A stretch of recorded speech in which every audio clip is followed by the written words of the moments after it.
Hey everybody, it's X, and welcome back to some more Magic Arena, and today we're going to be playing another Premier Draft of Ikoria, Lair of Behemoths. Without further ado, let's get into the Pack 1 Pick 1. This is going to be pretty simple, because we've got an excellent rare. Shark Typhoon was an incredible card in Standard in controlling decks, because you just have an instant speed way to spit out a flying shark and draw a card, but it's also great in Draft. It's always going to be a 2-for-1 again, that nice flying creature plus a piece of card draw. Unless you're trying to be really fancy and you top deck this late with a bunch of mana and some extra spells, then you could technically cast this as an enchantment, but if all you're doing is getting an instant speed shark token, that is still an incredible card, and that is probably what we're going to do most of the time. Let's start off with the Shark Typhoon here. Other options, if this rare weren't in the pack, are primarily Snare Tactician, just because the cycling deck is busted, so you'd like to lean that direction. And this card is pretty egregious with 1 and 2 mana cyclers. You can tap down multiple blockers pretty easily, or you can use it to keep your opponent's biggest creature off of you incredibly easily as well. So I think that's the best non-rare out of that pack. Pick 2, I don't really love diving headfirst onto these ultimatums because they're incredibly restrictive. You need to be a pretty slow deck with a lot of great mana fixing to cast these. They're tremendously hard to cast, but they are tremendously powerful if you can. So it is an option, but it's an incredibly bold option. Other options here, we've got Humble Naturalist for solid mana fixing for any green deck with a lot of creatures. We've got Prickly Marmoset, which honestly, even if you're not a full-on cycling deck, is a pretty fine card. It's not too hard to pick up a few cyclers in almost any deck, and especially in blue-red, these are two of the main cycling cards. Two of the main cycling colors, I should say. I'll just take a Marmoset here. Unbreakable Bond's a pretty fun build around for black-green specifically, but I think every color has some amount of cycling creatures. I just don't think blue has like a really big cycler like the other colors do. Pick 3 now. Quartzwood Crasher, pick 3? This card is really nice. Obviously, if your opponent just kills it immediately, then it doesn't do anything, but if it hits your opponent one time, then it's 2 trampling threats. And then if it hits your opponent again, you get another big trampling dinosaur beast. Thing's huge. It's a 5 mana 6/6 trample. It's easily splashable as well as it only requires a single green mana. We do need to be red probably at the core to get that double red, but yeah. Pick 3, I think we take that as a decent sign. One thing I am a little sad about is we are passing up on some incredible cycling cards like Dranith Stinger, Snare Tactician here. Even the Rooting Moloch's pretty good for cycling, but I think Crasher's a pretty big reason to head a different direction there. Pick 4, alright, there's no big cycling cards in this pack. We do have a Trumpeting Gnar, a very nice mutator. It's got the hybrid mana ability to make it pretty easy to do as well. Even if we're like red as the main color splashing in blue and green, the hybrid mana helps a lot. That seems pretty reasonable to me. Yep, roll with that. Ooh, it gives trample as well, doesn't it? No, this one doesn't. Shoot. Pick 5, we've got Essence Symbiote. This is a great creature to mutate onto. You do need to have some cheap non-human creatures for your Trumpeting Gnar kind of stuff to get better. But there's also some great mutate creatures like the Glowstone Recluse, putting 2+1/+1 counters every time you mutate. The Dreamtail Heron, drawing a card every time you mutate. That's also absurd. We've also got Fixing with Thornwood Falls. This pack is excellent here. Kind of want to start building up a mutate stack of cards with this Trumpeting Gnar. So I think I'm going to take the Glowstone Recluse here. See if we go like blue as the splash, green, red at the core. Pick 6, Ram Through is excellent removal. Obviously, the more tramplers we have, the better it'll get as well, because you can do the excess damage. And Quartzwood Crasher already wants us to draft a bunch of tramplers. So I'll take that Ram Through here. Humble Naturalist is solid fixing and ramp towards our big 5-drop bomb. It's a human, that's the only kind of flaw with it. We don't like humans in this house. All right, pick 8. There's Proud Wild Wander. So all of our tramplers can just assign damage as though they weren't blocked at all, so we can randomly just kill our opponent with that. Plus it's a trampler to go with the Crasher. The only flaw, again, being that it is a human, so it doesn't work great with our mutate cards, but I think it's the best card in the pack for us. Pick 9, we take the random blue card draw, just in case, but I think we're just splashing in a single blue Shark Typhoon, a single blue Trumpeting Gnar. Pick 10. Another Humble Naturalist is good. Greater Sandworm is also solid.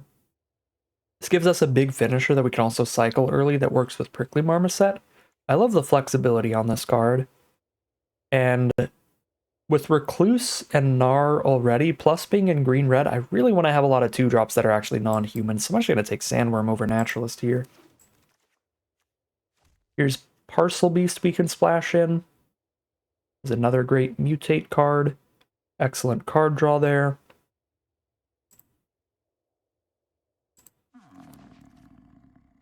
I'll add that to my splash pile. Grab a Bristling Boar. Most mediocre filler so far. We got the Thornwood Falls pick 13. I was considering it being worth actually taking that early, but like if we wheel it pick 13, then even better. We still get access to it, which is great. All right, well, pack 2, pick 1. Looks like we're going to have to go deeper into blue here and maybe try to splash red, which is difficult for the Crasher. I don't know. Either way, we're going to need to take a bunch of fixing because Gyruda is an insane rare to open up here. I don't think I want to try to run a deck with only even mana value cards here, but that is a... Ooh. Yeah, if we get past Mecha Godzilla, then we're not doing all evens because this card is an absurd odd mana value bomb. And the Crasher is also an absurd odd mana value bomb. All right, this deck is getting explosive. But anyways, the Gyruda here is going to hit the board. Each player mills 4. We get the best even mana value creature from among the milled cards onto our battlefield. Super, super sweet stuff there.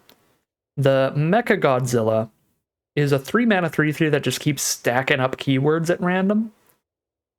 Becomes really, really absurd. If you get Hexproof as the first keyword ability, you kind of just win. You just get Hexproof, and then you sit there and wait for that to become a 4/4 Flying Vigilance Lifelink, Trample, Death Touch.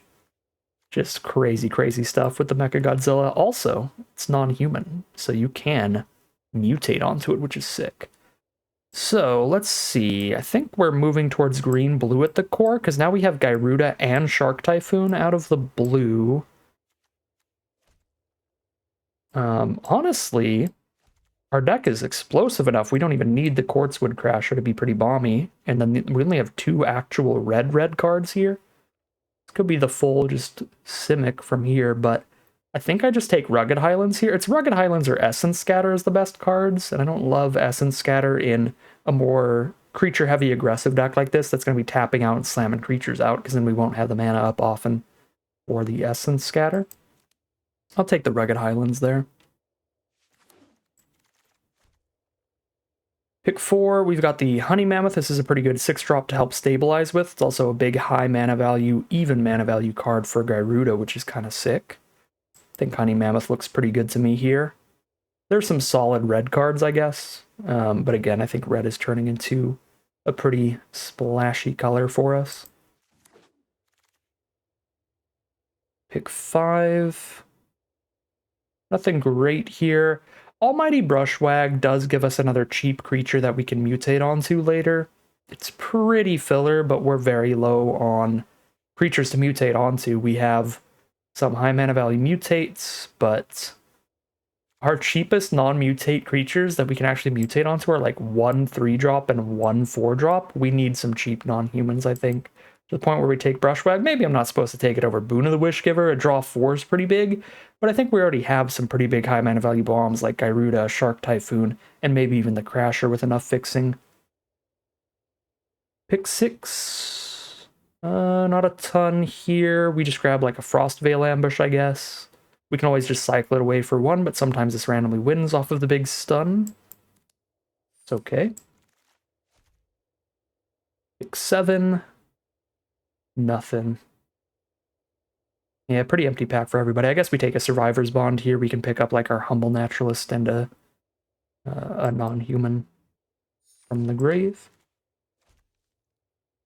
The Thieving Otter, that's a 3-drop that we can mutate onto, so that's something. Pick 9, another Honey Mammoth looks okay, or like an Anticipate, just because we don't have a lot of stuff to do for cheap right now. It gives us another thing to do with our mana early in the game. Kind of like having a lot of Honey Mammoths in the deck, though, with Gyruda, so it's more likely to hit a additional 6/6. But we really need to find some cheap stuff. Uh-oh. Alright. I would have rather had an Anticipate plus a Honey Mammoth than 2 more Honey Mammoths here. But pack 3, we can just make some really weird picks where we take Almighty Brushwag style cards over, like, literally anything else. Alright, let's cut the Marmoset. The Sandworm over Naturalist pick worked out really, really poorly here, because we didn't even end up running the Marmoset where we want some cyclers. And our mana base got pretty rough now that we have a double blue and double red rare, so a second Naturalist would have been really, really helpful. I think that was probably the worst pick of the draft. That panned out really terribly here.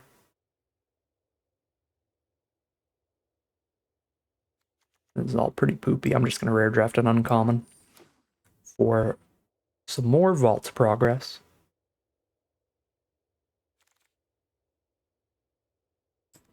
Random Mutator.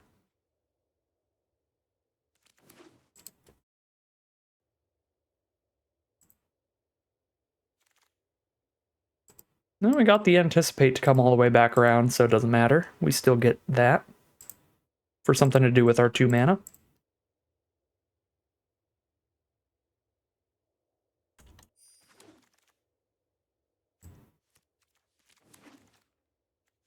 All right, pack number 3. Let's get some goodies. Hey, that's a goodie. We get a Karuga.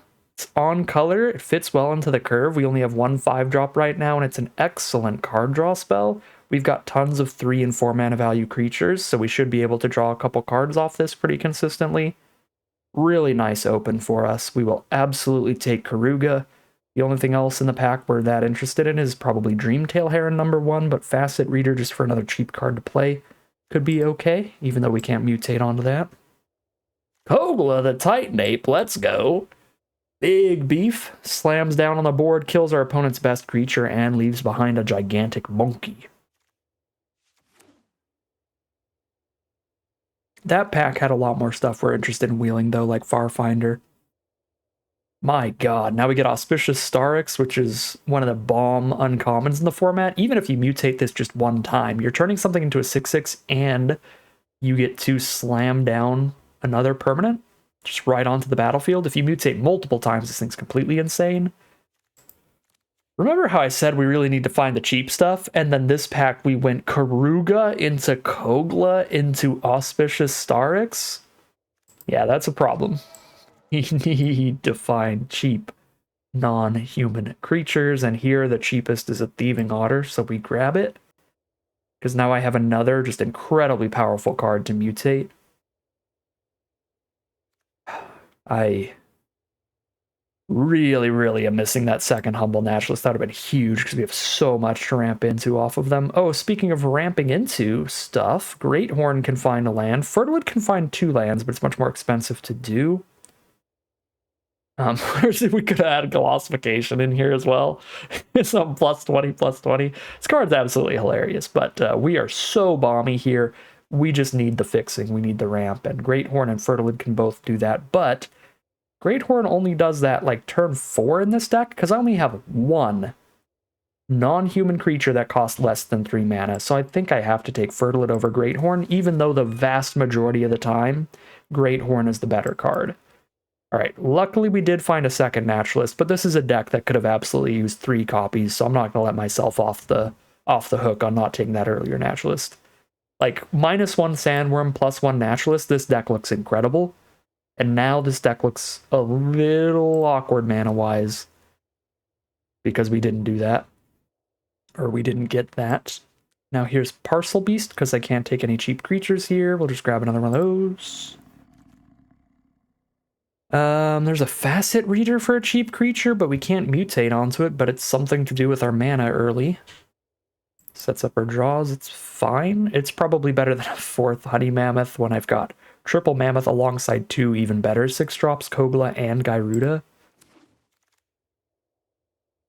Pick 9, we did wheel the Dreamtail Heron, but not the Farfinder.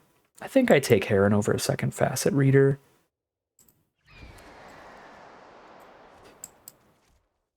So another Honey Mammoth.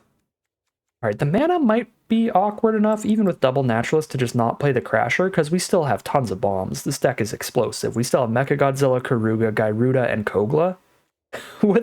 That's so nasty. I can't believe I still have all of that if I cut one of my bomb rares. Oh, awesome. We got another Brushwag. Get in here. You're so much better than Dreamtail Heron for us. My 1-mana 1/1 friend. We got one of these facet readers to come back around to give us more cheap stuff to do. And that also makes our Survivor's Bond pretty good now, because we've got 4 2-mana humans. So we're more likely to actually end up with humans in the grave to pick up a human and a non-human with Survivor's Bond. Alright, let's get rid of the red nonsense. Technically, Wild Bonder I can cast for double green and 2, but it's not that good in this deck. We don't have much trample. So, double green and 2 just a little difficult for a mana cost on a card that's pretty mediocre in this deck.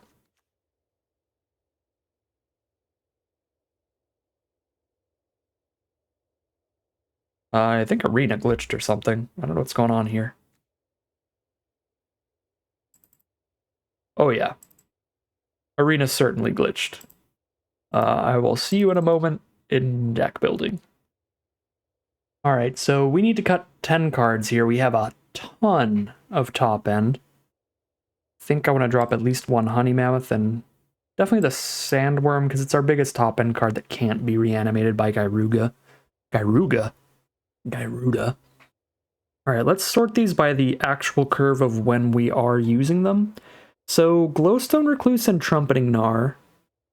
We could start with these and then just mutate onto them later, so these could actually be legitimately 3 drops. Fertilid still ramps into all these big cards, so I don't think we need to cut it. It's not like useless in the deck, but the fixing part isn't as good.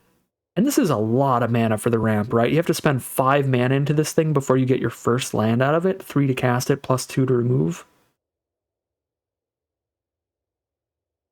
So, like, you can skip turn 3 and turn 4 to get 2 basics if you want.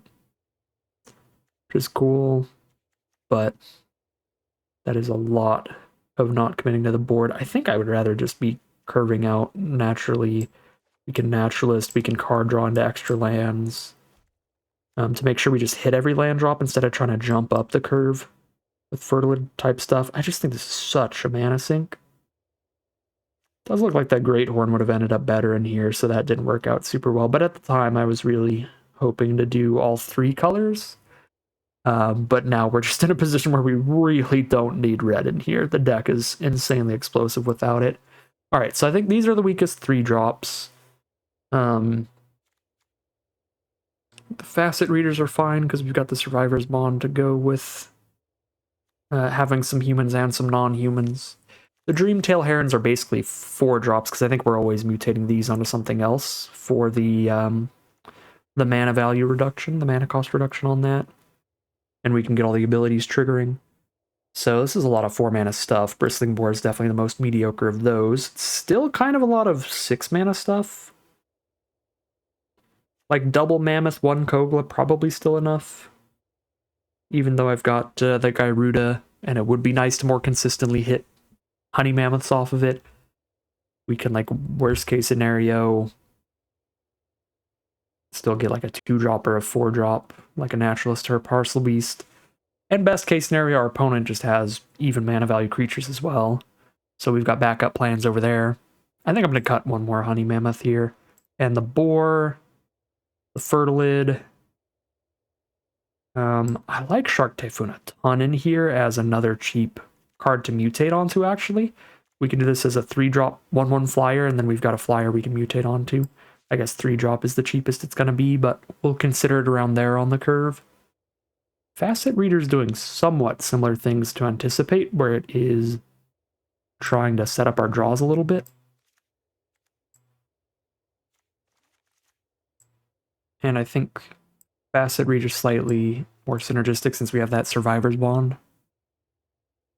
Then we can like chump with a Reader, have it get killed by something, and pick up both the Reader and one of our big monsters. I might cut another Honey Mammoth still. I would still have 3 6-drops, and when it comes to like having big finishing threats, Mechagodzilla does it by itself, and we have a bunch of like mutate stack nonsense that can go pretty wild. It's gonna be pretty big, pretty wide board states. I don't think I need that much top end. I'm gonna cut the Honey Mammoth. I'm gonna cut one of the otters. I guess we're not very good at clearing a path for these, but if I go otter into Dreamtail Heron, that's super gross. I still like that potential.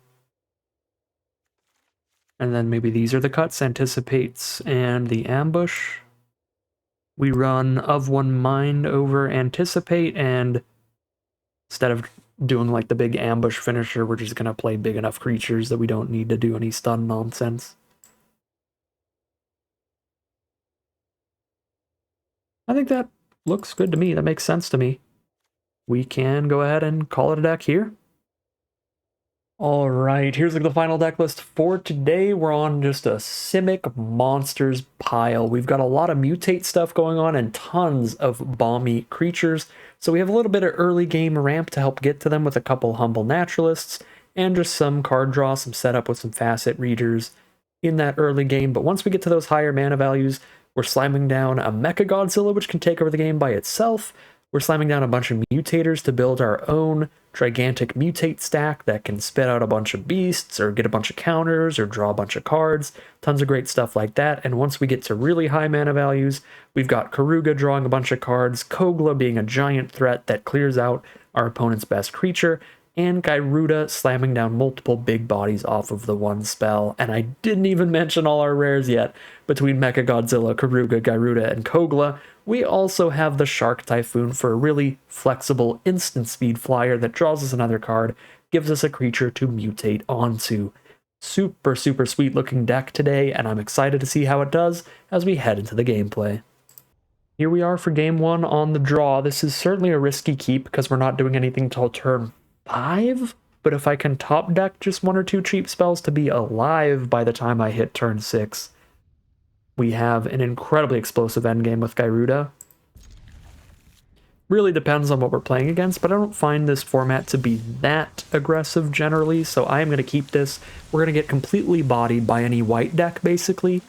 Red, white, or white-black humans is going to destroy us, but most other archetypes in the format, I think we can actually just chill here and just go for big explosive endgame.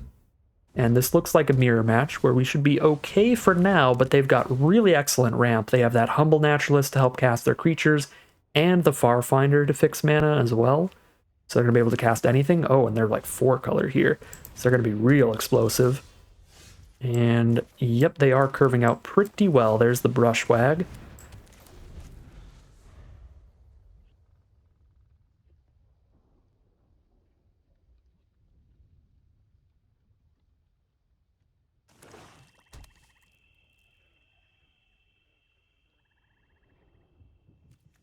So I could hardcast this Parcel Beast, or I can mutate it onto the Thieving Otter. I'll have less creatures on board if I do that, but I will be able to immediately tap it and try to get another land onto the battlefield and ramp up here. So I'm going to try to mutate if they let me. If they don't, then obviously we have to just play it as a 2/4. But the worst case scenario, if they didn't ram through the Otter there, would have been that they rammed through during our turn and we just got to play Parcel Beast for 2 mana instead of 4, and that's still pretty fine.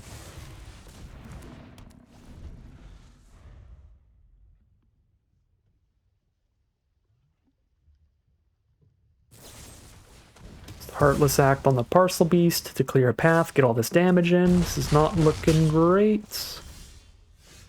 Glowstone Recluse is the draw, I think. All of our blockers are pretty equally good, so I'm going to go for the weakest mutate effect there with the Dreamtail Heron. Well, all of our 5-mana blockers are equally good. Like 3, 4, and 6, 6, not much of a difference on this board. Okay, well... RIP, I guess. I think that's the highest win rate card in the entire format. That is the biggest bomb. That makes Gyruda look like a chump change, honestly. 6/6 Flying Trample Vigilance, and you cast the top card of your library for free, and you do it again every single time that you mutate again. Well, then we lose. And that's fine. It's sad, but it's fine. I guess I should have blocked Lava Serpent, but it doesn't matter. We're never beating Iluna. That kind of made everything else in the game just not even matter. They didn't even need really to curve out aggressively on us for us to get completely bodied by Iluna. We are 0-1 heading into Game 2. Here we are for Game 2 on the draw against Lurrus in the companion slot, which is pretty sweet. These used to be my least favorite part of the format. They were just really, really absurd when you didn't even have to spend mana to put them in your hand, but now I think they're actually pretty fair.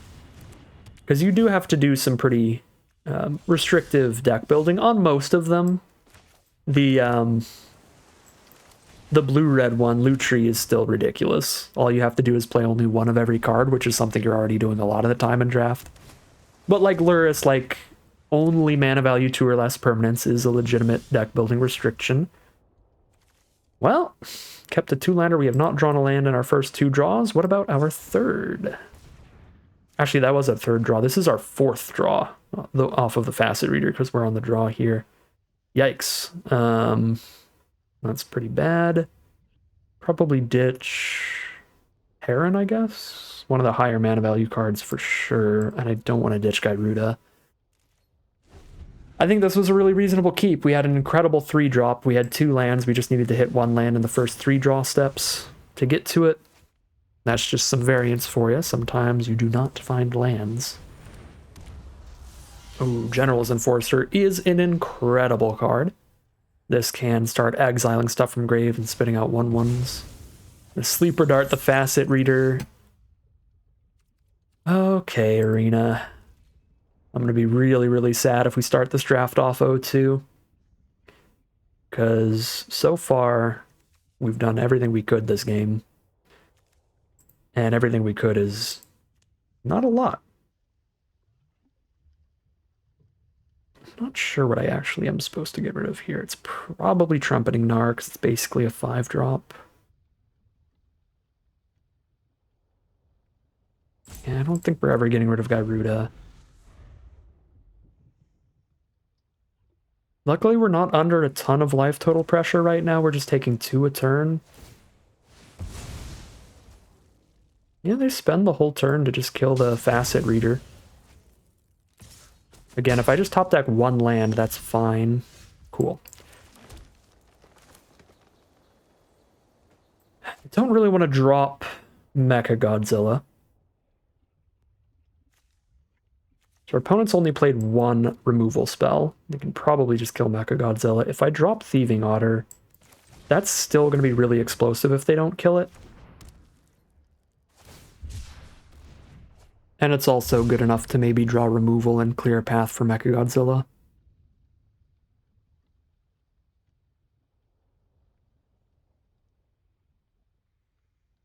We definitely have to hold on to this ram through, because if they can resolve Lurrus, they get to recast their Spring Jaw trap, which is pretty gross. Okay, well, we didn't hit another land, so I can't Recluse up the Otter here. I can drop Mecha Godzilla. So they're going to have 6 out of 7 mana next turn. They can spend 3 on Lurrus. They can spend 1 mana on Springjaw Trap, but they won't have the 5 to immediately shoot something with it. Once during each of your turns. So they could alternatively pick up like a Sleeper Dart. And we're pretty sure they're just going to Lurrus next turn. I guess I just Mecha Godzilla now then. Because the path looked clear. Just let the Thieving Otter chill. I could Parcel Beast, that draws me 1 card minimum, and if it's a land, it puts it right onto the board, which is pretty big. That might be worth it as well, actually. Yeah, I'm actually just gonna Parcel Beast.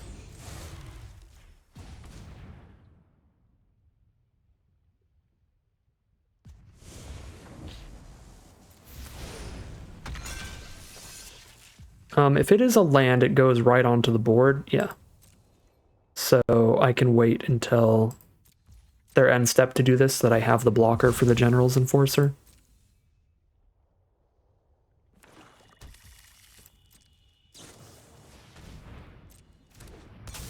Alright, little 2/2 Night Bonder.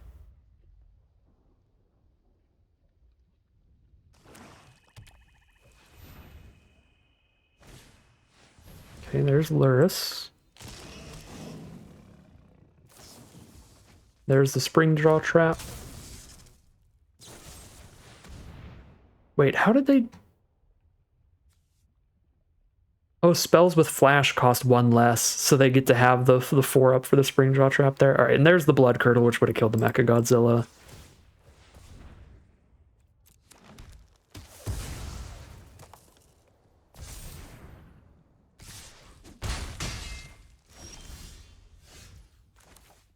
Surprised we're still, like, moderately in this game after all the missed land draws. Oh, we probably have to drop Glowstone Recluse and ram through the Luris, because we 100% have to ram through the Luris. If I drop Mecha Godzilla and it doesn't immediately get a +1/+1 counter hexproof, that dying to Spring Draw Trap is a massive bummer. So I'm going to go Recluse ram through here, because that's still big enough to kill Luris and block their other creatures. So that'll get rid of the Spring Jaw Trap, and then we take 4.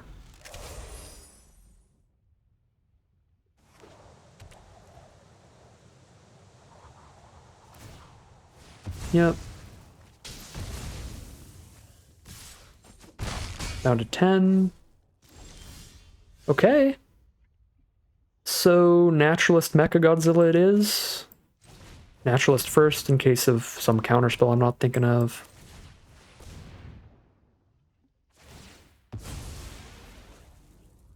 I don't think there's a lot of counters in this form. There's Essence Scatter. I don't know if they were gonna Essence Scatter Naturalist though, honestly. Feels unlikely. Corpse Churn, pick up the Luris. No.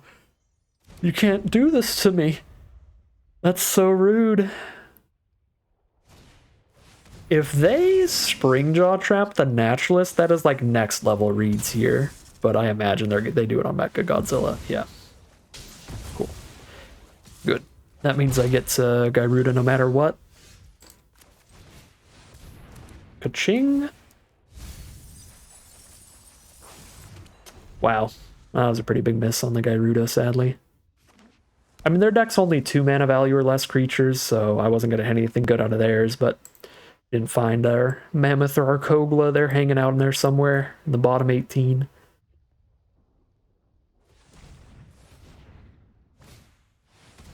Sleeper Dart. Yeah, Luris is just going ham here.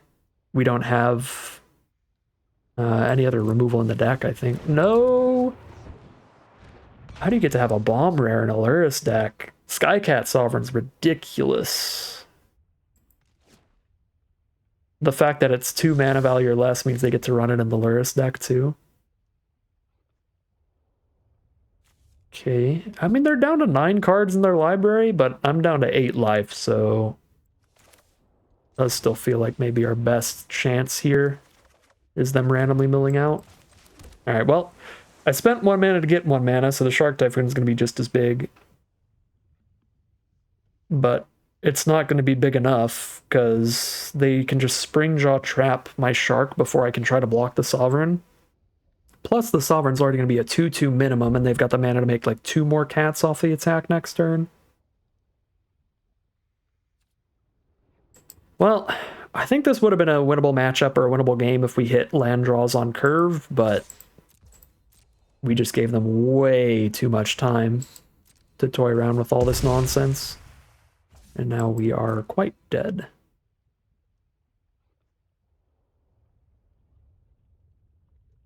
attacking with Gyruda here because our life total is not tremendously relevant. If I just sit here and keep passing, this Sovereign completely takes over the game because we have no more removal in our deck. So I can't afford to not like pressure them in some way here. So if this ends up with me just dying this turn, that's fine, because not attacking is going to end up with me 100% dying, period. But attacking means there's a tiny, tiny chance I can surprise kill them at some point.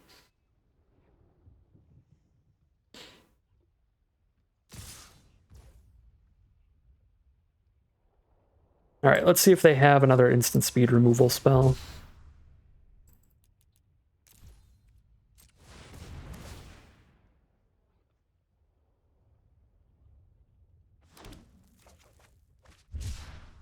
The Survivor's Bond there.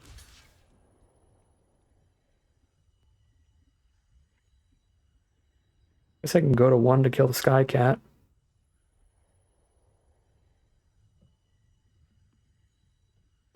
But now they can just Sleeper Dart Gyruda, keep Gyruda locked down.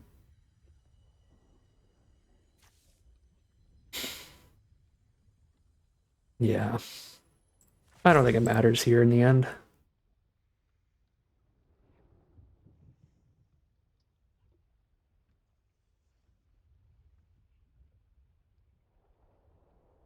They have 2 different ways to sped on an army. Skycat and the Enforcer can make 1/1s too.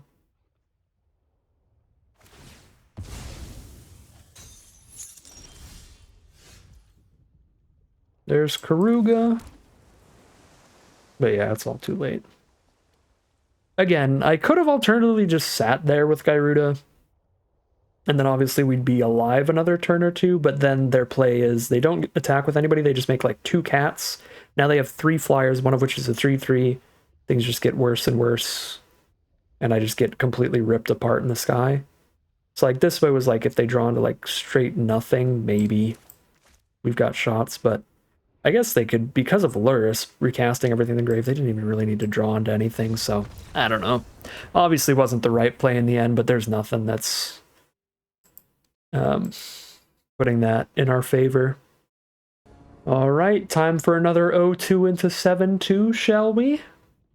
Some really rough draws in game 2, and getting bombed out by the bombiest mythic in the format in game 1 can crush pretty much any deck. Hopefully we can turn things around here, because it's just been some rough variance on what is otherwise, I think, a pretty solid deck. I'm not going to say it's incredible or anything, but I do think it's pretty good. It's so explosive here. And we're like a little bit low on cheap plays. If we had another Naturalist in the early game, then the deck would be like really, really good, but honestly, the flaws in this deck are not massive. There's not a lot of removal, but green-blue just doesn't have a lot of removal, period.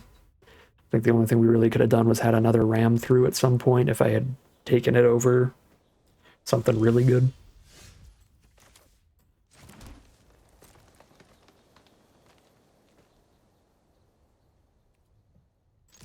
Send in a Facet Reader here, because I think I'm just going to make a 1/1 flyer, draw a card so that I can throw a Heron onto it. Start the Mutate chain. That gives me a play for right now, plus a play for next turn. Let's be mana efficient and rolling through this game.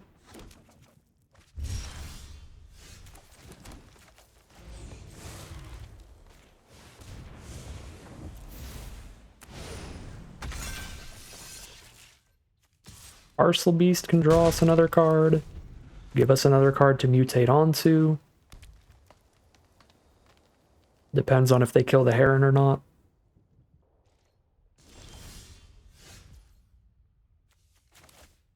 Hold all this mana up. Probably like an instant to blow up the Heron then. Heron's going to hit just as hard whether or not it has a Parcel Beast on it, so I'm just going to send it in. I don't think I'm going to like mutate a Parcel Beast onto the Heron and then also... oh wow, that play's really bad. Yeah, I don't remember this card very well from this format, so Didn't even know to play around something like that. I mean, I guess all we've really missed out is one piece of card draw. Because I would have still just mutated Parcel Beast onto the Heron and attacked in was the alternate line. In which case, I guess we probably would have gotten hit even worse here, because then I wouldn't have anything to mutate the Starix onto next turn, and mutating the Starix next turn is kind of a big deal. I guess I could have used Facet Reader just in case the top card of my deck is exactly Ram Through. And then I could have cast Ram Through instead of Parcel Beast for the turn.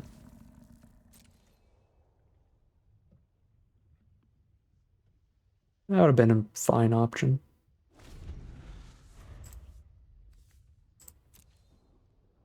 Just in case. Because we're probably not blocking with Facet Reader no matter what here. Don't do it to me. Gross.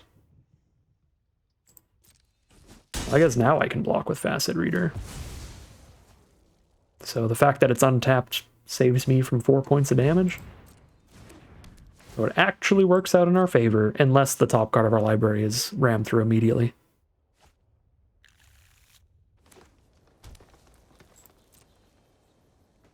Yeah, with Survivor's Bond in hand, I will snap this trade off into the Wild Bonder if they attack in.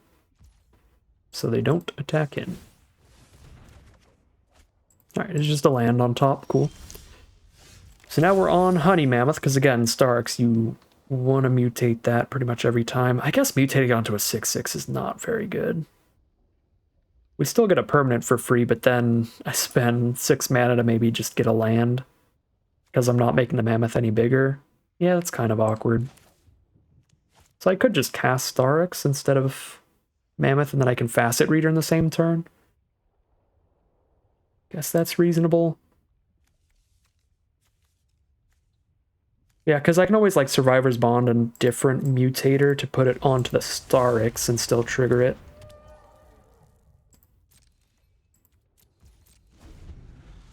And I'm at 21 life, so we don't need the life gain right now. Let's get the card draw and dig for our bombs when we're on like a 5-bomb deck.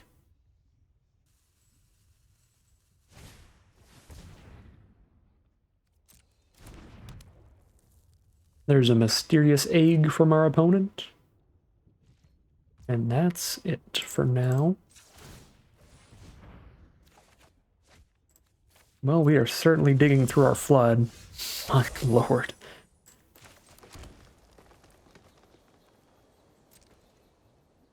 Would not even be monumentally disappointed in the Starix dying because I do have the Survivor's Bond, so we will send in. They're at 16, so 6 damage is quite a lot of pressure. It's a 3-shot kill. Chump with the Farfinder. Yep. A chump it is. Here is Honey Mammoth, pass, and Facet Reader in their end step.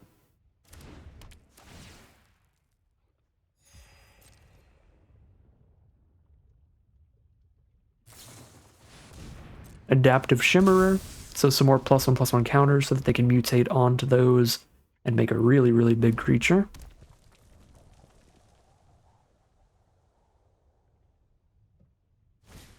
There's the mutate. It's their own Starix. That's really good. Let's see what their top card is. What is their free permanent? It's a creature, but it's only a 1/1 Blister Spit Gremlin, so we're fine. I mean, they have a 9/9, so we're not like super fine here. If they just don't attack, we don't get to attack for a while, but if they attack, I will take this hit and just swing right back at them. Honestly, just to guarantee a good line next turn, I'm gonna chump block, I think.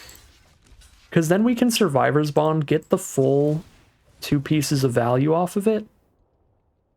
And mutate onto the Starix. Get a trigger off that. Oh, wow. Well, when I bite the bullet and decide to chump so that I know no matter what I draw I have a good line, I draw into a way better line, which is Mechagodzilla or Gyruda. I guess I can Gyruda, and then I Survivor's Bond after that, once I've milled 4 more cards. And that's also really mana efficient here. Only got a Humble Naturalist, but that's still getting something. Human, non-human, there's the human, and for the non-human, let's grab the Flyer that draws us a card. Giving flying to any 6/6 is good, especially when we're drawing a card while doing it. But if the Starks is still around, that's going to be egregiously good.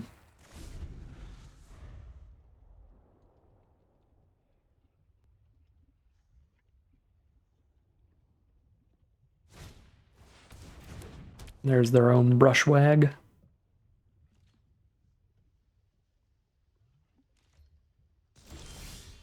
All right, what shall we hit, Starks?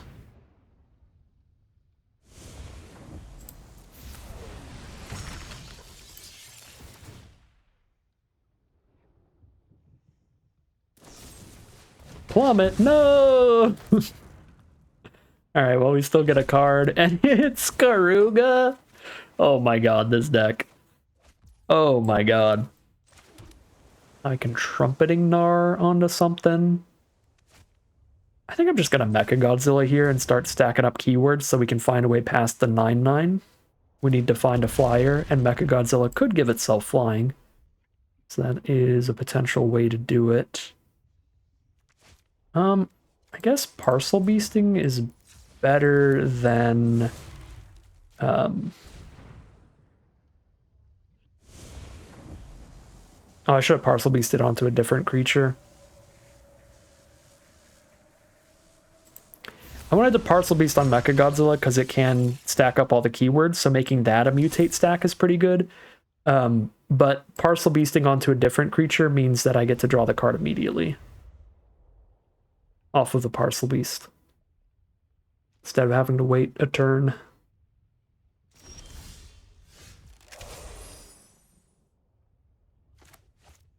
Yeah, that was a bad Parcel Beast play. We did immediately get flying, which is excellent.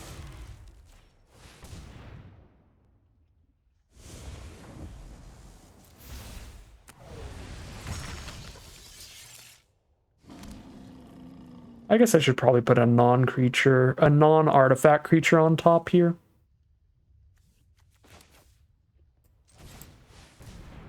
So that they can't just, like, naturalize Mechagodzilla. We still need to wait for Menace or something, because they do have one reach creature.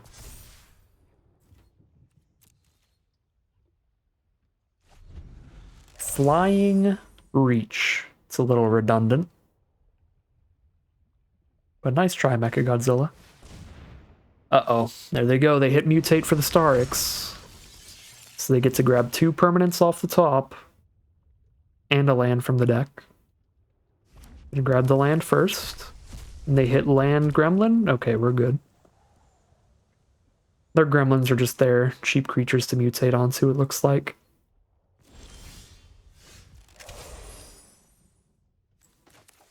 I'm at 9 cards in deck. I mill out significantly faster than them. 1, 2, 3, 4, 5 blockers. 1, 2, 3, 4, 5. Take 1, 2, 3, 4.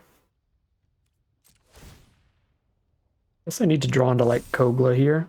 Hey, or get Menace. Menace works.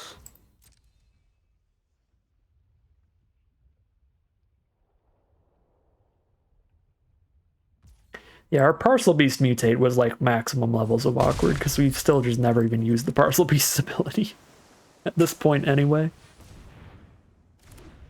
I guess if I top deck a Kogla right now, I will play it. Okay, we didn't. Oh, why did I play my land? Oh my god, I'm so sloppy right now. But it's all good. Floppiest game of the draft so far, and we win it anyway. And the first 2 games, I think they were like somewhat sloppy, but they were also like just guaranteed losses. So it doesn't matter. Let's tighten things up for game 4, where our plays might affect the outcome of the game instead of us just getting completely outdrawn or us completely outdrawing our opponent. We'll see. We are 1-2 now, heading into game 4. Ooh, here we are for game 4, and even if we don't top deck a land, we can Naturalist into this Mecha Godzilla, so this is like a really good two-lander. Another Lurrus deck. This was, again, my least favorite aspect about the format, because it made things feel really samey, because you would run up against the same thing over and over because you would keep running into the companion. But, again, they nerfed them.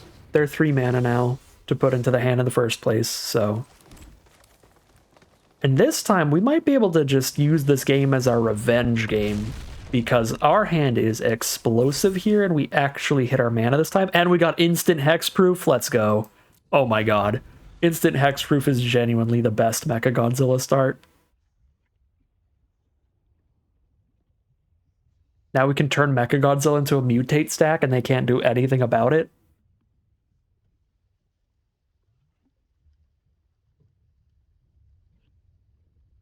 Yeah, let's get revenge against that first Lurrus deck that we just got completely stuck on mana against.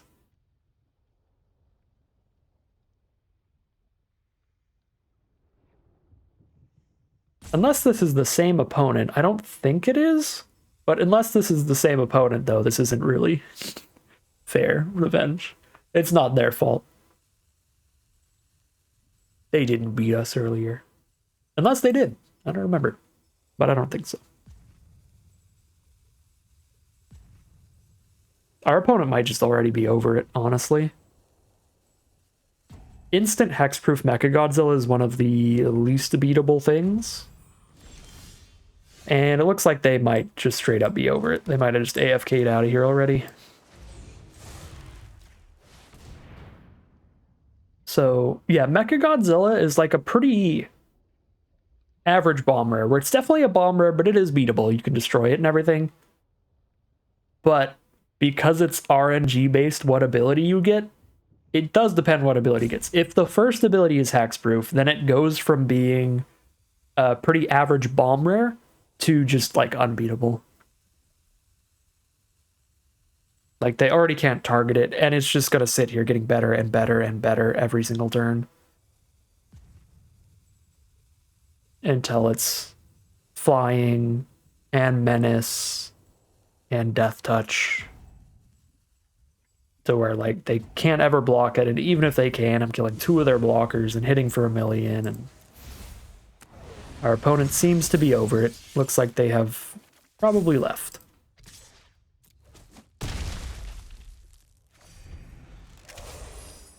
Or they just had their internet disconnect or something. It happens. Mechagodzilla is now a 5/5 hexproof reach lifelink. It's got reach from the spider. Yeah, they just concede. They're done. RIP. We are now 2-2. If we can win one more game, we've turned an 0-2 start into at least a 50-50 run. We'll see how things go from here, but I am hopeful. I think the deck is good if we get some good draws. But to be fair, almost any deck is good with good draws. But this deck's really good with good draws. All right, here we are on the play for game number 5. We've got the Facet Reader to draw and discard to try to hit more lands. We have the Shark Typhoon to cycle away for another piece of card draw towards another land, and if we hit lands here, we are going to be topping things off with a Gyruda, an incredible top-end finisher. Starting against turn 1 Whisper Squad, which is really, really devastating in black-white humans. It can do some explosive curves. They're not really like explosive curves, but it's like a 4-for-1 pretty easily. Depends on how their draft pod went, but you can get a really wide board state of these humans. Then you can have all the cards that sacrifice them for value, or the cards that give your whole board +1/+1. There's a lot of really explosive things you can do with them. Okay, I think I want a Shark Typhoon on 4 mana here. Although, if I draw into anything that costs 3 or 4, and I have a lot of 3 or 4 drops in the deck, being able to go Typhoon now, then 4-drop next turn, then Heron. Oh wait, no, Heron is the 4-drop. Never mind, I'm a doofus. I forgot about the whole Shark Typhoon into Heron curve. We definitely do that. Then we get to draw a card now, draw a card next turn. That makes it much more likely that we have enough lands on time for Gyruda turn 6. Yep, just one land away now, and we can draw 2 next turn. 1/2 body of the Facet Reader looking very relevant this game. Our opponent's on a ton of 1/1s, so that's nice. Just cast a 2-mana 1/2 with no abilities, and it's good enough for now. Let's go, Squire. Alright, draw 2. There's land 6. We get to Gyruda next turn. I can put a Parcel Beast onto the Dreamtail Heron to draw another card right now, or I can just cast a 2/4 body. Parcel Beast is one of the weirder mutate cards, right? Because it doesn't actually do anything itself by mutating. Plus, you don't want to put it on something that you want to be attacking with every turn, because you want to keep tapping this card. So I can cast Thieving Otter, hold up Facet Reader, hold up Ram Through and Facet Reader, or just cast Parcel Beast. I think I'm just going to cast Parcel Beast. I don't think I want to like mutate just to draw one card and hold up a Ram Through or anything like that. Let's get some blockers against this really wide board.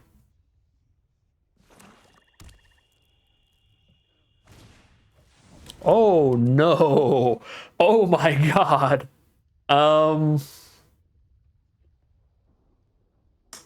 Not sure there's a lot we can do about Weaponize the Monsters. They have 6 creatures on board. They can sack them for 2 damage apiece. It requires a lot of mana, though, so if we just keep playing enough power and toughness each turn, it's going to make them soak up a lot of mana to clear our board out of here, but this card is explosive. I guess if they end up playing 10 creatures fast enough, they could just try to shoot us for 20 over time. We hit a Checkpoint Officer or a Humble Naturalist. We milled the Starix, sadly. We haven't milled our Survivor's Bond, so that'd be a good draw. Well, we'll take the Naturalist that has an ability that is relevant to us.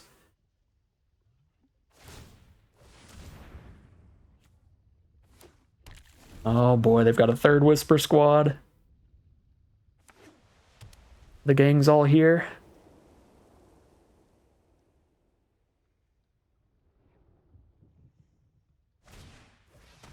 Serrated Scorpion. That shoots us for 2 just when they sack it for any reason.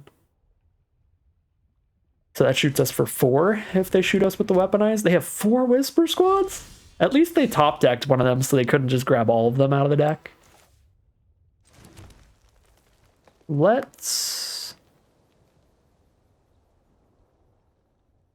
Oh man, Gyruda just gets blocked by a Boot Nipper unless I ram through.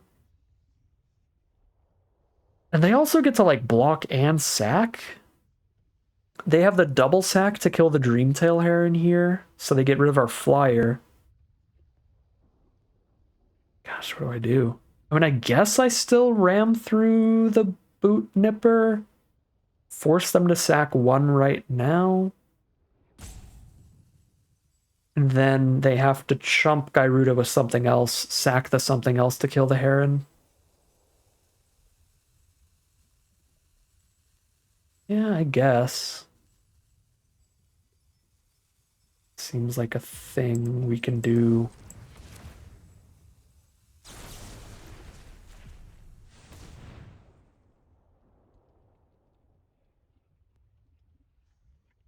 So I can actually declare an attack with Gyruda and lower the amount of creatures on their board.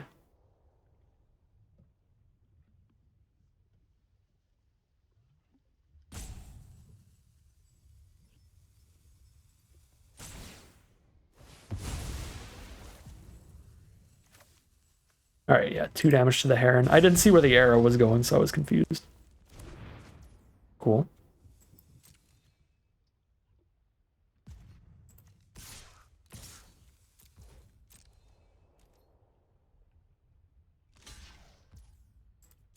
Sack the Scorpion to kill the Heron.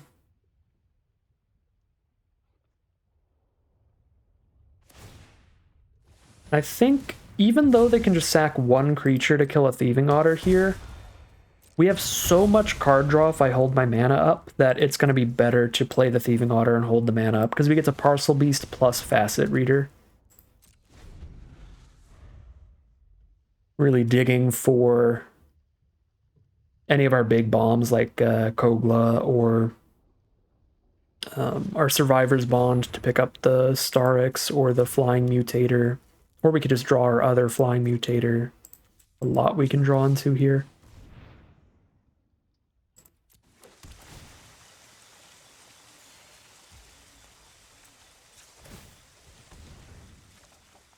There's the Kogla. They don't have the mana up to kill Kogla here. They can only shoot it for another 2. So I can even kill the 3/3 and it'll be fine. It'll have taken 5 damage. I also have multiple humans I can pick up to give Kogla indestructible if I need to. And if Kogla sticks around, Kogla blows up, weaponize the monsters, and our opponent no longer has a game plan here.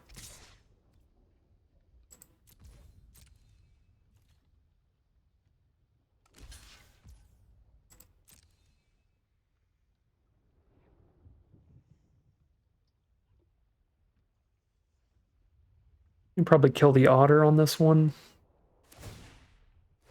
Nope, shoot my face. All right, now they are going to start trying to do the 20 to me. Fair enough.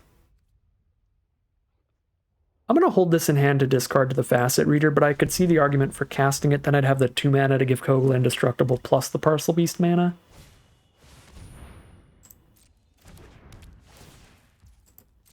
But yeah, looks like I don't need the indestructible right now anyway, so we just Parcel Beast plus Facet Reader.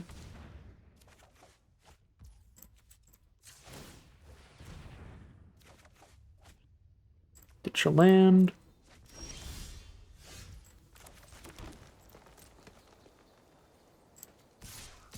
Blow up the weaponize. And that should pretty much be GG. Yep, there's the concession from our opponent. We have officially turned our 0-2 start into at least a 50-50 run at 3-2 heading into game 6. Ooh, we keep hitting these 2-landers and I just keep getting horrific flashbacks to game 2. But this has the Facet Reader and we're on the draw, which gives us another draw step towards land 3. The Reader obviously digs as well if it sticks around. I do not think it is reasonable to mulligan this hand on the draw, but we saw what happened in game 2.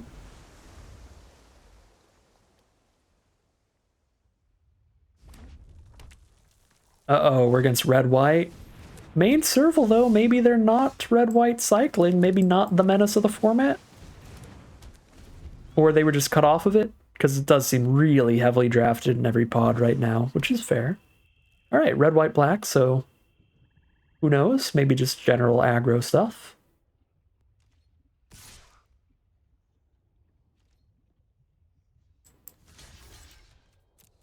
This thing has vigilance, so this is a free bluff attack. I feel like it's a lot more likely they're just bluff attacking here, that they're specifically trying to kill Facet Reader. Yeah, so we're good. Okay.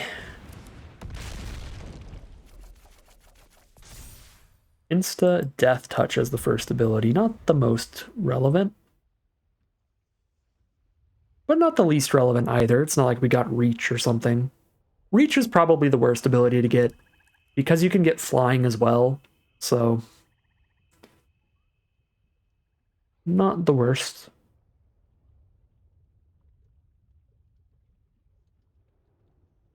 I mean, I guess Mechagodzilla threatens to block and kill the Serval here, but I'm not going to declare any blocks with Mechagodzilla.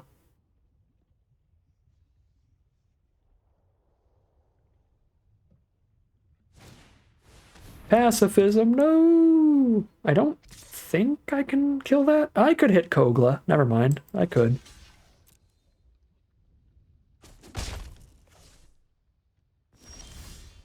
Okay.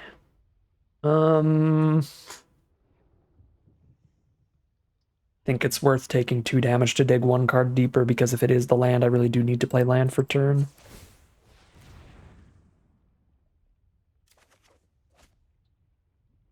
man.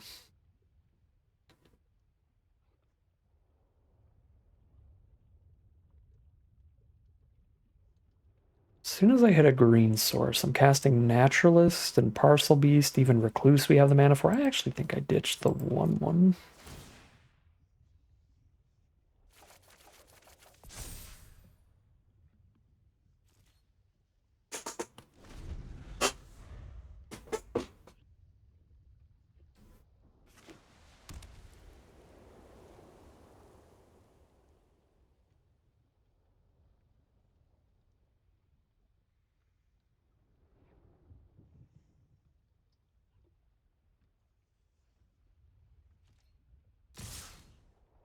Down to 18 we go.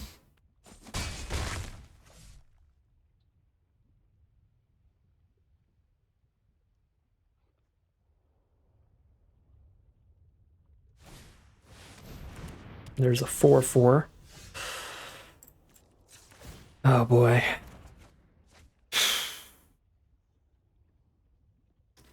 That is unfortunate.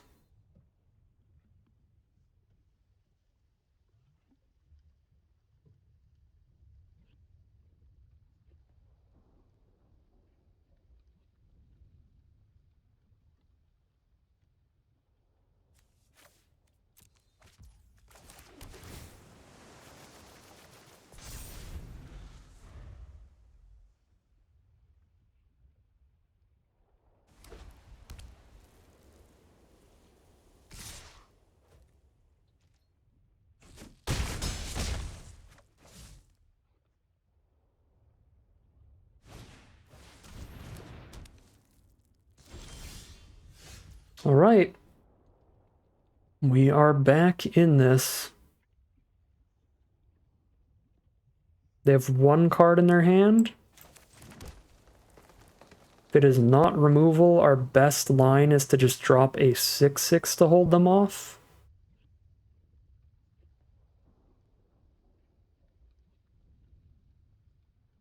And they cast, or they attack with nothing if I cast a 6/6 here. And even if they do have the removal to kill it, I get to block 1 damage at least, and I have the Survivor's Bond to bring back the Starix later.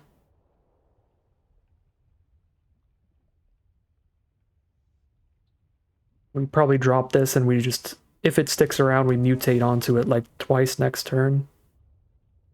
And just dump a bunch onto the board. And that is a huge recovery.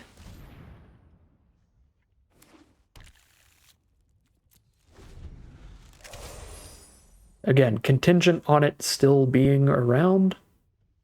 But with only 1 green source, I can only cast 1 spell this turn anyway, so I should probably just cast the most impactful one, which is Starix. Dang, man. Ah, now the 4/4 has Menace. Not like this, Arena. Gonna be just 3 horrifically rough variance losses for this deck.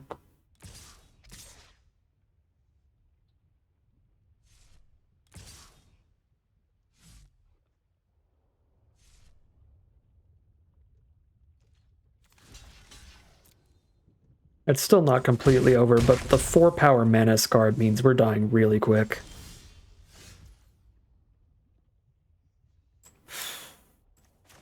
Now I can double spell.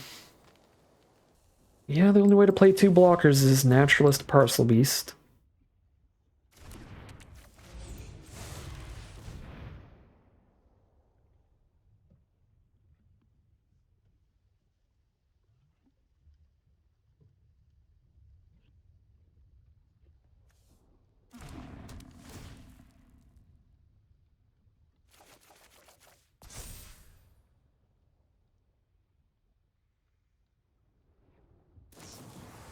Come on. God dang it.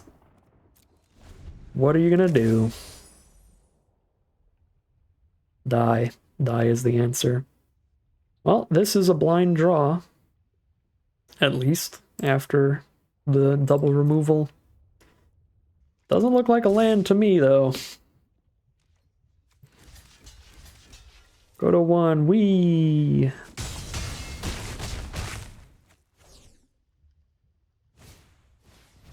Yeah, it's another 1/1, which is enough to just kill us. 7 mana. I can't cast both of these without tapping Naturalist, so I'll have 3 blockers up maximum.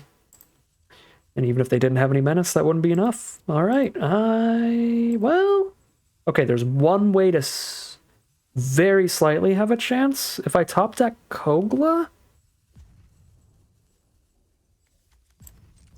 No, Kogla doesn't even do it, because I don't have the mana up to cast Kogla and have another blocker here. Yeah. Well, we can check anyway. It's a Naturalist. So I still just cast 2 blockers. I have 3 blockers up. Yeah, I die. Well, that's a huge bummer. I think all 3 of our losses, we just got hit hard by variance there. We lost to the best mythic in the format, Iluna. And then we kept some 2-landers where we just needed to hit a land or 2 in decent timing and did a really bad job on hitting those lands. So what can you do? I think the deck was pretty good. The biggest weakness obviously being the lack of interaction, but that is going to happen in a green-blue deck. Blue just only has counter spells, which don't fit well into green-blue because you're trying to slam down your own really good creatures and everything like that. So we didn't want to take any Essence Scatters or play those in this deck.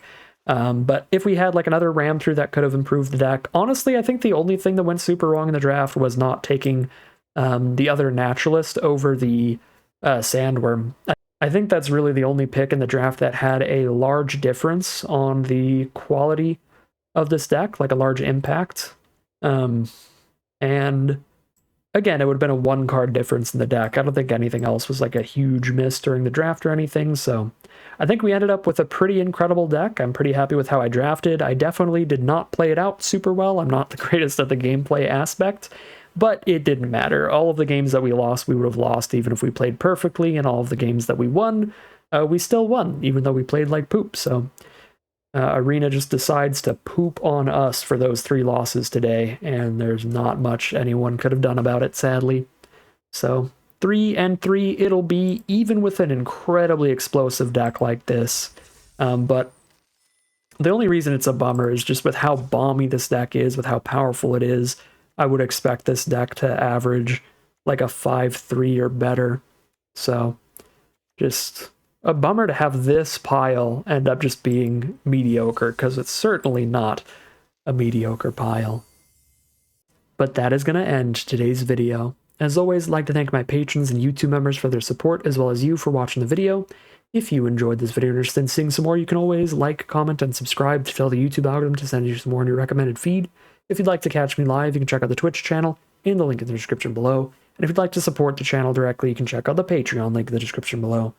But other than that, as always, thank you very much for watching, and I'll see you again soon for some more Magic Arena.